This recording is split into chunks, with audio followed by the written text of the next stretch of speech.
Mateus, então já peço que você abra a sua Bíblia aí.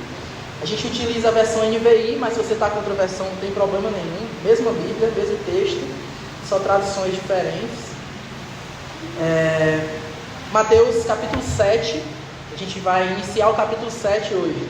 A gente está indo bem devagarzinho. Quando a gente chegou ali na parte do Pai Nosso, a gente deu uma diminuída no ritmo mais ainda. Então a gente foi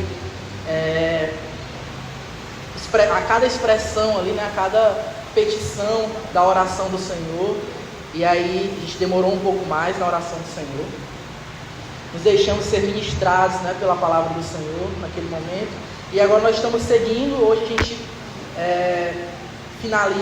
inicia, né? Semana passada o Uriel nos ajudou aí, finalizou o capítulo 6. Para quem não está acompanhando, gente, essa série, acredito que deve ter alguma coisa lá no YouTube, no Spotify. Mas basicamente no capítulo 5 a gente vê Mateus narrando ali, né, essa porção do Sermão da Montanha, do Sermão do Monte, do Sermão da Montanha, como você queira falar, falando sobre o acolhimento das pessoas que normalmente eram muito rejeitadas pelas pessoas daquela época, que não tinham muito espaço, assim, né? Não eram muito bem vistas pelos líderes religiosos ou políticos da época. Então, há esse acolhimento ali, principalmente através das bem-aventuranças do Senhor. No segundo momento, no capítulo 6, a gente, depois de Jesus já ter falado muito sobre a justiça do reino, ter quebrado alguns paradigmas, né? As pessoas falavam muito a respeito do adultério, a respeito do assassinato, a respeito de muitas coisas. Jesus vai mostrar que eles estavam abordando esse tipo de coisas, sejam de tradições humanas ou da lei do Senhor, e estavam trazendo isso para a sua rotina, para a sua vida de maneira legalista. Então, os líderes estavam impondo sobre as pessoas fardos muito pesados que nem eles mesmos carregavam. Então, Jesus meio que vai quebrar essa interpretação da lei superficial e vai mostrar e nos convidar a viver um reino que não é humano, a viver um reino que vai além de qualquer superficialidade que a gente possa entender de pecado. Ele mostra a raiz de todo o mal, que aquela pessoa que matou alguém, que assassinou alguém, antes de tudo isso ela irou no seu coração e assassinou no seu coração antes de assassinar fisicamente a outra pessoa. Antes de adulterar contra o cônjuge, aquela pessoa já abandonou aquela pessoa que ela se comprometeu a viver durante toda a sua vida no seu coração. Então, Jesus ele vai mostrar que o problema ali estava muito mais embaixo, o problema ali estava muito mais profundo, era muito mais do que aquelas pessoas estavam resolvendo olhar, certo? Então, Jesus ele vai bem firme assim, né? Ele vai assim na canela, né, dos líderes religiosos da época. Chega no capítulo 6, depois de já ter abordado muito isso no capítulo 5. No capítulo 6 ele vai passar agora, entendendo que os seus discípulos, que ele está ali sentado, lembrando que Jesus sobe ao monte, se assenta e os seus discípulos estão ali ao seu redor, como um mestre ensina coisas importantes, coisas que não podem deixar ser passadas, né? E esse mestre está ali ensinando e tendo falado sobre essa justiça que excede a justiça dos fariseus, dos líderes religiosos, ele começa a falar agora coisas bem mais práticas, falar sobre coisas que eram coisas boas, mas que, como sempre, né, a gente complica tudo. Então coisas boas, coisas que são saudáveis e são aconselhadas que nós pratiquemos, nós costumamos corromper. Então Jesus vai falar sobre a esmola, né, sobre a ajuda que nós entregamos ao outro, e vai mostrar onde é que está a corrupção que nós temos feito muitas vezes disso, quando a gente faz isso com intenções erradas. Vai falar sobre a oração, quando às vezes a gente é hipócrita e está orando para aparecer, e está vivendo um tipo de espiritualidade que é apenas superficial, religiosa, que está apenas na superfície, né? Não aprofunda, não tem uma relação de verdade com aquele que nos enxerga no secreto. E aí ele entra, fala sobre a oração do Senhor, mostra como nós devemos orar, como nós devemos de maneira comunitária nos comunicar com o nosso Pai que está no céu, mas que também é Pai, está próximo de nós. fala sobre o jejum, sobre como nós podemos estar confiantes totalmente nele, né? E que mais uma vez nós precisamos lidar com as intenções do nosso coração quando a gente faz coisas que aparentemente são boas. Por que eu estou fazendo tudo isso, né? Além das pessoas que estão nos visitando, né? Que eu preciso contextualizar brevemente vocês. É muito importante a gente ter noção disso tudo para a gente ler esse texto que a gente vai ler aqui agora, certo? Então eu queria que você me acompanhasse agora no capítulo 7, versículo 1 até o 6, que diz assim: Não julguem e não serão julgados, pois da mesma forma que julgarem, vocês serão julgados. A medida com que medirem será usada como medida para vocês. Porque você repara no cisco que está no olho do seu irmão, mas não se dá conta da viga que está no seu próprio olho? Como você pode dizer ao seu irmão: deixe-me tirar o cisco do seu olho, quando há uma viga no seu? Hipócrita, tire primeiro a viga do seu olho, e então você verá claramente para tirar o cisco do olho do seu irmão. Não deem o que é sagrado aos cães, nem atirem as suas pérolas aos porcos. Caso contrário, estes as pisarão, e aqueles, voltando-se contra vocês, os despedaçarão. É interessante, esse texto é um texto muito conhecido da gente, né? Posso falar, eu ouso dizer que não é um texto só conhecido de nós cristãos, mas é um texto conhecido secularmente, né? Se você abrir a rede social agora aí, você vai ver alguém falando assim: não me julgue, ninguém pode me julgar, né? As pessoas às vezes usam esses textos para defender algumas coisas que são indefensáveis, para relativizar as coisas, né? Para relativizar os seus pecados. Outras já interpretam de outra forma assim, e às vezes fechando os olhos para esse texto, ousam julgar, discernir erroneamente as atitudes das outras pessoas de maneira legalista. Nós vivemos uma cultura que ela é profundamente marcada por isso, pelo julgamento.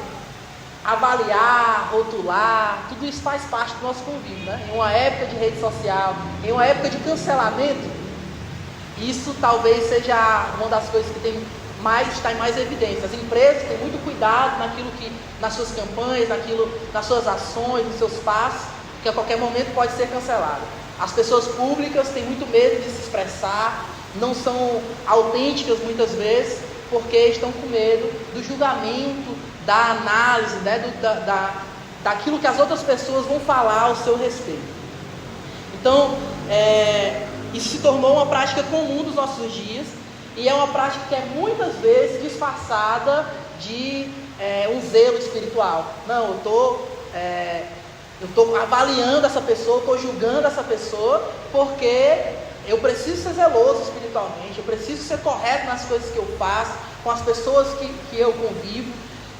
Eu preciso, de alguma forma, ser moralmente aceito e moralmente analisar as outras pessoas a todo custo, né? Então, a gente tem disfarçado aí na sociedade esse julgamento através de zelo, de defesa da verdade, muitas outras coisas que você pode analisar aí no seu contexto, no seu convívio, na sua própria realidade, certo? Mas Jesus aqui no Sermão do Monte, ele nos confronta esse espírito, ele nos confronta com essas palavras que são diretas e ao mesmo tempo desconcertantes, né? Ele vai usando assim exageros bem fortes que nos constrangem. Se você é sincero, está de coração aberto aí ao escutar, ao ler essas palavras que a gente acabou de ler, você precisa minimamente estar sendo constrangido. Antes que eu fale qualquer coisa, todos nós deveríamos estar sendo constrangidos por essas palavras aqui que Mateus narra nesse evangelho. Então Mateus 7 aqui, ele não é um convite, primeiramente, a gente precisa superar, né, essa barreira aqui. Mateus 7 não é um convite ao relativismo, onde ninguém pode julgar ninguém pode analisar a conduta de ninguém, não é isso. Mas é um chamado à maturidade espiritual. Jesus aqui nos ensina que existe uma diferença profunda entre julgar e discernir. Existe aqui uma diferença clara entre falar a verdade e usar essa verdade como arma para apontar na cabeça do outro e falar assim: ó, é assim que você deve viver, é assim que você deve fazer, da maneira que eu gosto que as coisas sejam feitas. A diferença clara nesses dois extremos. A questão central do texto aqui não é se a gente enxerga o erro do outro. Às vezes a gente para e lê esse texto e a gente pensa assim: não, então eu preciso olhar para o erro do outro e falar assim: não, eu vou usar uma expressão que veio aqui na minha cabeça agora, estou invisível. Todo mundo vai pegar a referência, né? Mas olha assim para o erro do outro e falar assim: eu não quero me indispor com meu amigo, meu melhor amigo, então não vou falar sobre o erro dele, não vou confrontar o seu erro. Às vezes a gente não faz isso porque a gente é imaturo, e aí quando a gente vai fazer, a gente acaba de matar, né, ao invés de ajudar. E tem aí as várias formas por que a gente não faz isso. Mas aqui não é um convite para que a gente esteja cego ou não veja que as outras pessoas estão errando. Mas é um convite a olhar como nós mesmos estamos enxergando e a partir de onde é que nós estamos enxergando isso. O texto aqui, se você for parar e ler e reler com mais calma esse texto, é um texto que não está falando especificamente sobre o erro do outro.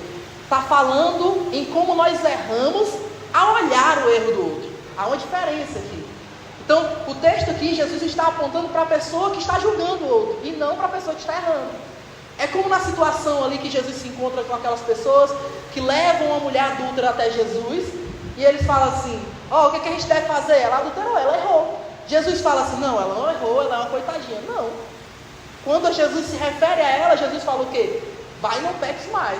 Mas quando Jesus olha para eles que querem apedrejar, ele fala o quê? Atira a primeira pedra aí. Se vocês não, de alguma forma, não quebraram a lei igual a ela, ou até pior. Entendeu? Então, basicamente é isso que Jesus está falando aqui. É como se Jesus tivesse pregado a respeito disso e foi testado na prática, né? Diante dos líderes religiosos. Então é basicamente isso. Jesus está apontando para aquelas pessoas que estão com a pedra na mão. É sobre essas pessoas que Jesus está falando aqui. As pessoas que analisam os outros. Certo? Então, a gente enxerga aqui um grande problema que é apontado nesse texto.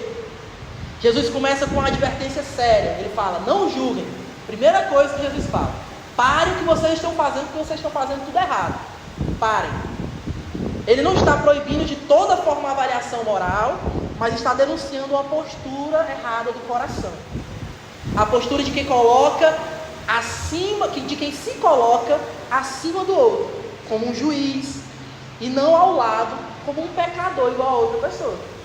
Imagina, a gente foi perdoado de grandes pecados, e aí hoje, porque a gente não rouba, porque a gente não mata, a gente olha para outra pessoa que roubou, que matou, qualquer outra coisa menor, às vezes mentiu para a gente, e a gente olha para aquela pessoa e logo a gente pega a pedra como aqueles religiosos pegaram. Então a gente olha para aquelas pessoas como se nós fôssemos o juiz da situação. Deus não nos deu esse papel. O nosso julgamento, ele precisa ser um julgamento de discernimento, de quem, se colocando no mesmo lugar daquela pessoa, não tapa os olhos para o erro daquela pessoa, mas se coloca no lugar de quem foi alcançado, de quem foi amado, de quem foi resgatado. E então, a partir disso, a gente coloca, a partir dessas lentes, a gente olha para o erro do outro. A partir de uma clareza de quem enxerga que tem uma viga no seu próprio olho, a gente olha para o cisco do outro e a gente vai falar assim: eu não devo agir assim, não devo me colocar acima dele porque eu sou da mesma forma. Diferença porque eu me arrependi, talvez eu não caí nesse pecado que ele caiu agora, mas não estou caindo em outro erro, que às vezes eu nem eu mesmo estou percebendo.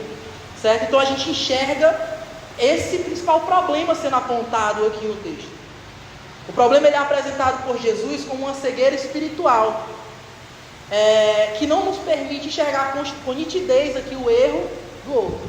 A gente está cego, o nosso legalismo é tão grande, a corrupção do nosso coração, o enviesamento do nosso coração está tão claro que a gente não consegue enxergar que a gente é igual ao outro, e a gente se coloca num patamar maior do que o outro.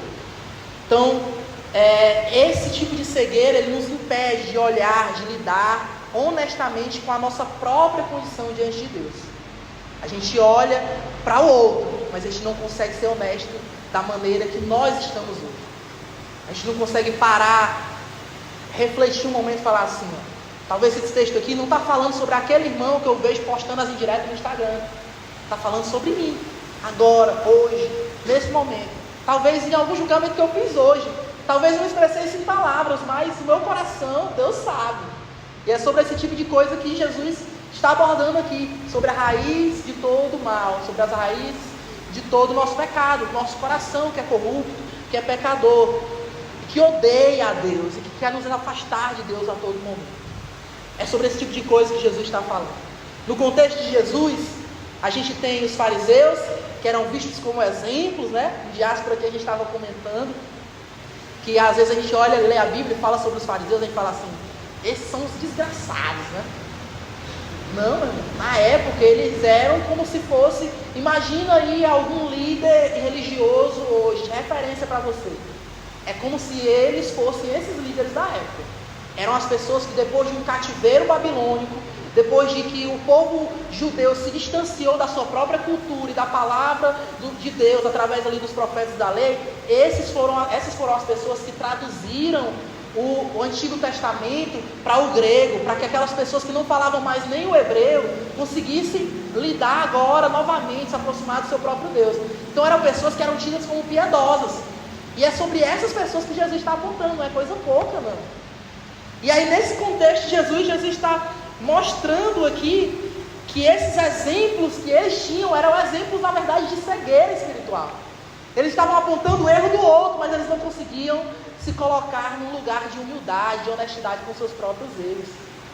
Este era o contexto, para que a gente não fale assim, mas era fácil antigamente, hoje é mais difícil, hoje as pessoas são mais complicadas, né? Hoje as pessoas se justificam para tudo, como se a justificativa dos líderes que Jesus estava atacando naquela época não fosse tão grande assim, né? Eles estavam lidando com problemas tão graves como os nossos de hoje. Jesus expõe essa incoerência com uma imagem proposital exagerada aqui. Um homem tentando tirar um cisco do olho da outra pessoa, enquanto carrega uma viga. Imagina assim, uma estaca bem grande no olho de uma pessoa. Claro que isso é um exagero, né? Que Jesus está trazendo aqui. Se a gente for botar isso de maneira literal, não vai dar certo.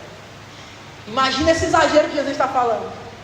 Ele está mostrando o tamanho do exagero, do pecado daquelas pessoas. E está falando para os seus discípulos, não sejam como eles. Não é esse tipo de coisa que nós vivemos nesse reino que eu estou anunciando a vocês. Não é sobre esse tipo de legalismo, sobre esse falso moralismo que é imposto. Vocês vão ter que ter paciência um pouquinho comigo aqui. Nós somos atrasados, né? Paciência um pouquinho, segura a fome. Então, gente, embora o nosso contexto hoje seja outro, o coração humano continua o mesmo. Pecador, distante de Deus, enviesado, a todo momento querendo estar distante, estar saciando essa sede que parece que não sacia por nada, né? É essa a realidade do nosso contexto ainda hoje. Então hoje a nossa cegueira se manifesta de algumas outras formas. Talvez não seja a mesma forma daquelas pessoas da época de Jesus. Mas nós manifestamos isso através dos nossos pecados, quando a gente trata os nossos próprios pecados como aceitáveis e o pecado do outro como imperdoável, como algo que não pode ser remediado, como algo que não pode ser restaurado. A gente manifesta isso quando a gente é especialista em falar a verdade para o próximo, mas sem quebrantamento, uma verdade que não ama, uma verdade que é impiedosa. Imagina se Deus fosse verdadeiro dessa forma com a gente, né? Mas a verdade de Deus vem ali coberta com uma misericórdia que nos alcança e que sim, confronta, constrange, mas também traz cura, também traz restauração. É esse tipo de conduta do reino de Deus que Jesus está nos ensinando. Nós manifestamos isso também quando a gente corrige o outro, muito mais para se autoafirmar do que para corrigir ou resgatar ou restaurar de verdade o outro. A gente quer mostrar que a gente está certo, né?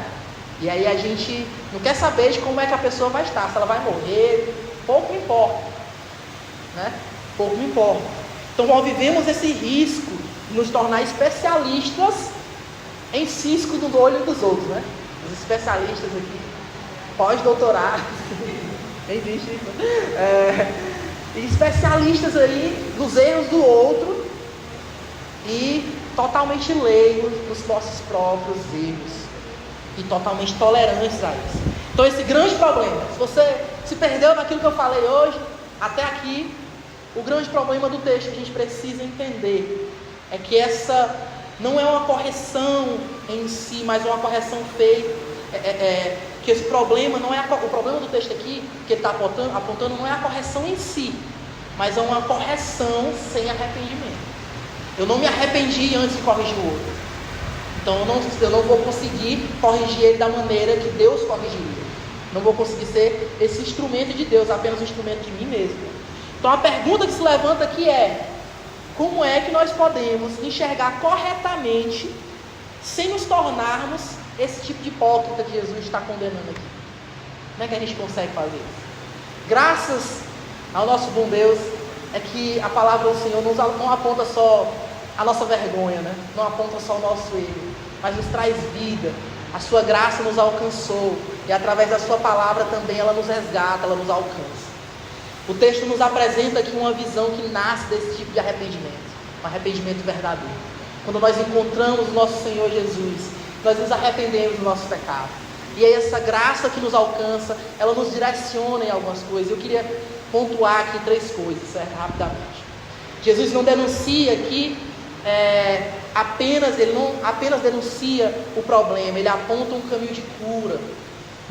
Então, a verdadeira visão espiritual que nasce do arrependimento e produz humildade e não superioridade.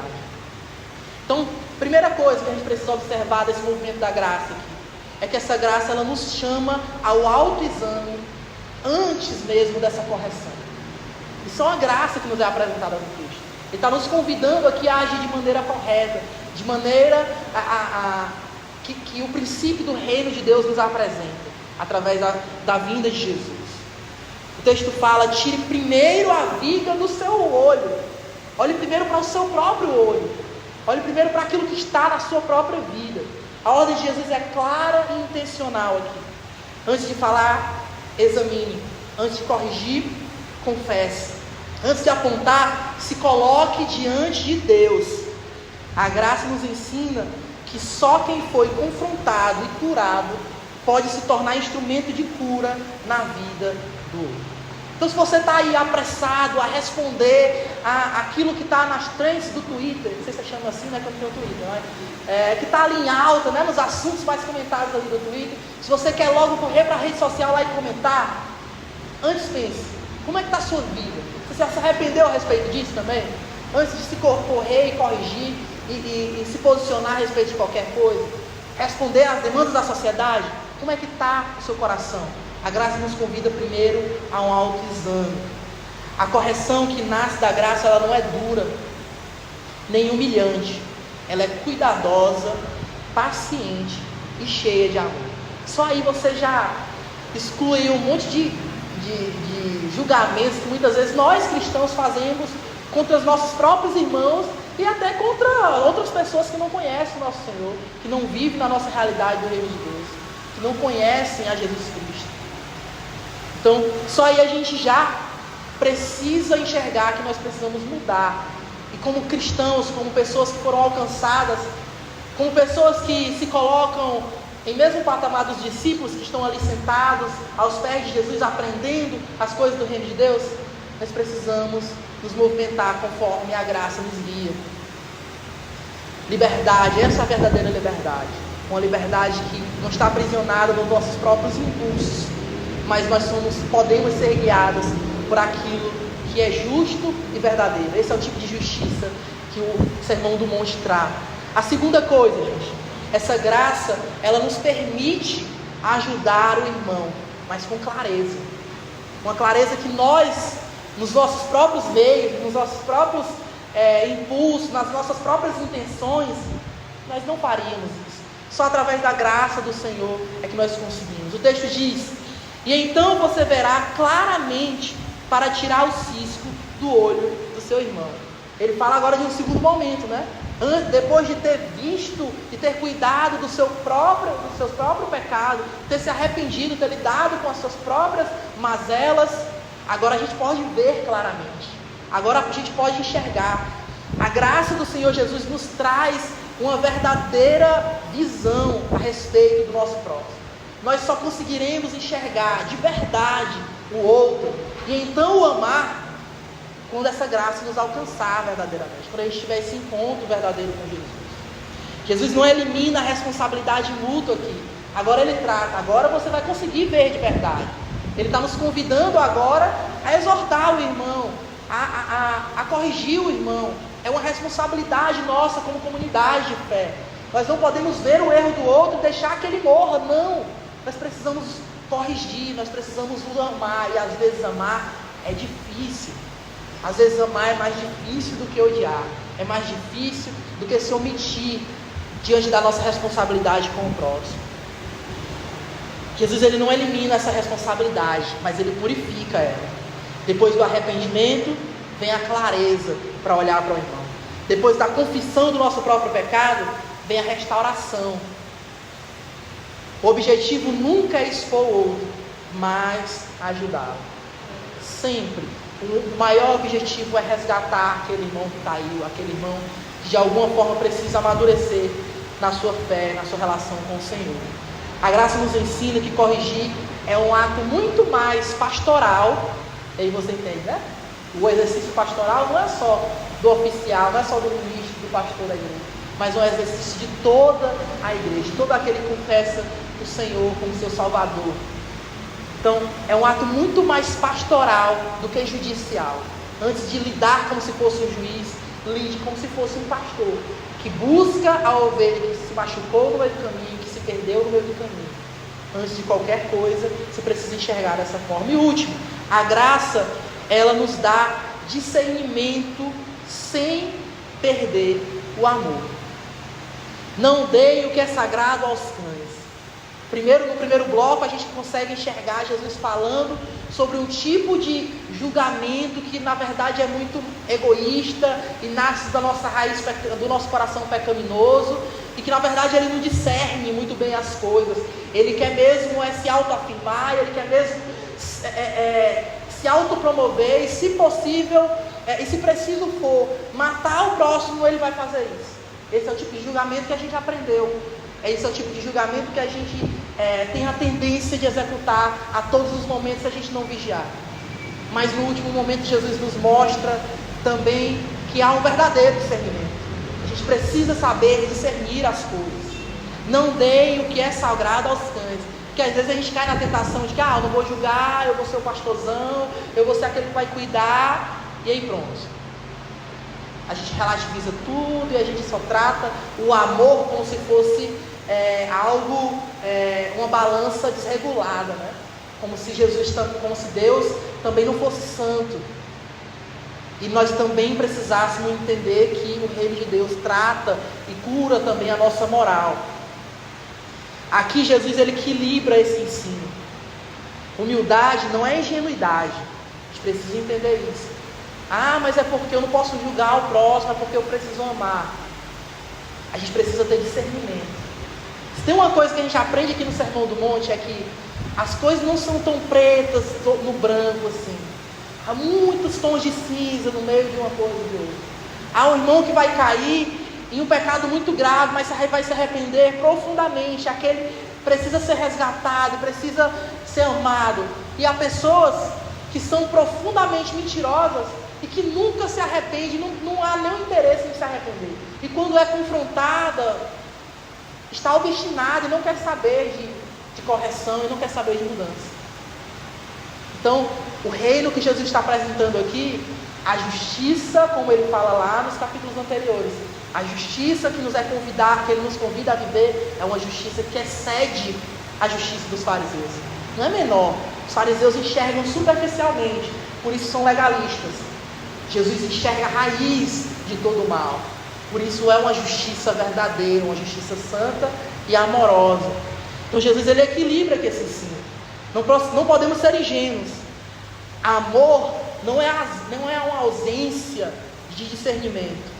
Há momentos em que insistir significa profanar o que é santo e endurecer ainda mais o coração do outro. Imagina aquela pessoa que não quer. E você precisa ter um cuidado, porque às vezes a pessoa vai lá e fala assim, né? Eu tentei 1, 2, 3 vezes, não quis, eu abandono, né? Como se fosse uma fórmula mágica, né? Como se as coisas não dependessem do olhar de toda a comunidade, do olhar da liderança, do olhar de todas as pessoas que convivem ali, que tem uma relação com aquela pessoa, que tem uma responsabilidade um com o outro. As coisas não são tão simples assim. Mas há momentos que insistir demais com alguém, a gente vai estar profanando aquele ensino que a gente leva. A gente vai estar sendo incoerente com aquele ensino que a gente fala. Vai estar sendo incoerente com a própria santidade do Senhor. Às vezes é preciso excluir alguém da comunidade de fé, para que as pessoas e a própria comunidade enxerguem que Jesus nos convida a viver em santidade, que Jesus nos convida a viver de maneira reta diante dele. Isso não significa que nós deixamos de ser pecadores e viramos perfeitos, não. Mas há um ponto de discernimento aqui que Jesus está falando, em que a gente não pode jogar essas pérolas aos porcos. Por quê? Como a gente está falando aqui no diáspora, as pérolas alimentam porcos? Não alimentam. O nosso papel não é convencer ninguém. O nosso papel é ser fiel a Deus, primeiramente, e cooperar na sua missão, levando a sua mensagem do Evangelho. Ser coerentes com essa mensagem, quando a gente fala de fidelidade. Então, quando eu insisto em converter alguém que na verdade não foi convertido interiormente, não foi quebrantado pelo próprio Espírito Santo, eu estou jogando pérolas aos porcos. Eu estou jogando um tipo de coisa que não vai alimentar aquelas pessoas. E mais, né? Pode haver um momento que as pessoas vão se voltar contra você, e pode ser que eles devorem a sua fé, lhe desanimem, suguem as suas forças. Talvez você já deve ter passado por esse tipo de situação em algum momento, com certeza. Há momentos que a gente precisa discernir a respeito disso. A graça, ela forma discípulos que sabem quando falar, como falar, e em alguns momentos quando silenciar também, sem perder o amor e nem banalizar a verdade. O que Jesus está falando aqui no final você entende que em outro momento das Escrituras, Jesus vai tratar com alguém que ele fala sobre as pérolas jogadas aos porcos, sobre as migalhas, né? Em outro contexto, sobre as migalhas que caem da mesa do seu dono, e aí ele vai analisar de uma forma diferente. O que Jesus está tratando aqui não é uma fórmula mágica que eu falei, mas que ele está tratando aqui uma banalização da mensagem do Senhor, da mensagem de amor e de resgate do Senhor. Concluindo, gente, o Evangelho nos coloca no lugar certo. É sobre isso que essa palavra está ensinando, que esse texto está ensinando. Não acima dos outros, mas debaixo da mesma graça. Quem reconhece a própria viga aprende a lidar com o cisco do outro com paciência e misericórdia, assim como o Senhor tratou conosco. Jesus nos chama a uma justiça mais profunda, uma justiça que vê, discerne, corrige e ama, mas se começa sempre com arrependimento. Ver corretamente antes de tudo, ser tratados por Deus. Esse é o convite para as nossas vidas hoje. Por isso, a nossa missão hoje examine o seu coração antes de corrigir qualquer pessoa, antes de corrigir alguém. Antes de falar, leve o seu próprio pecado diante da cruz.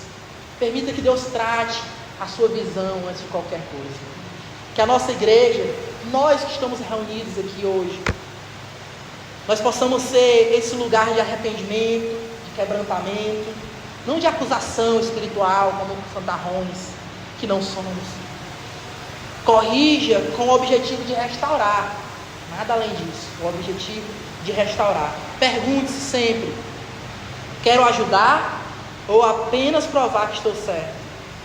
Que as nossas conversas difíceis sejam marcadas por oração, cuidado e amor pastoral. A gente não precisa resolver as coisas no mesmo dia, na mesma hora. Às vezes o tratamento dura semanas, meses, anos. Paciência, arrependimento, oração e amor. Pratique o discernimento com sabedoria. Nós precisamos praticar isso. A gente não vai desenvolver, a gente não vai virar alguém sábio do dia para a noite. Não. A gente precisa praticar isso pouco a pouco, a cada oportunidade que nos é dada. Não fugindo das nossas oportunidades, mas enfrentando elas como quem tem o próprio Deus ao seu lado, nos ajudando, nos auxiliando. Nem todo silêncio é omissão. A gente precisa discernir. E nem toda fala é maturidade.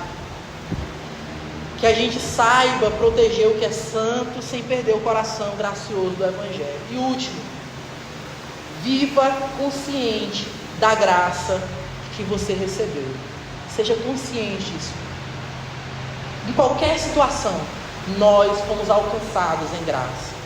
Quem foi muito perdoado, aprende a medir com misericórdia. Só quem entende isso aprende a medir com misericórdia. Quem sabe que um dia pecou, coisas que nós cometemos que só nós mesmos sabemos. Nós sabemos e o próprio Deus. Então, a nossa hipocrisia pode às vezes enganar as pessoas que estão ao nosso redor, mas não engana o próprio Deus.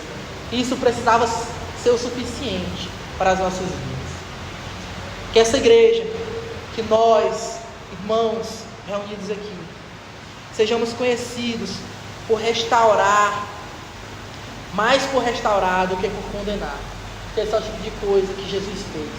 Restaurou a nossa relação com o Pai. Hoje nós podemos orar para o Pai Nosso, para esse Pai Nosso que está no céu, porque Jesus veio e nos restaurou. E mesmo sem nós merecermos, fomos alcançados por essa graça. Amém?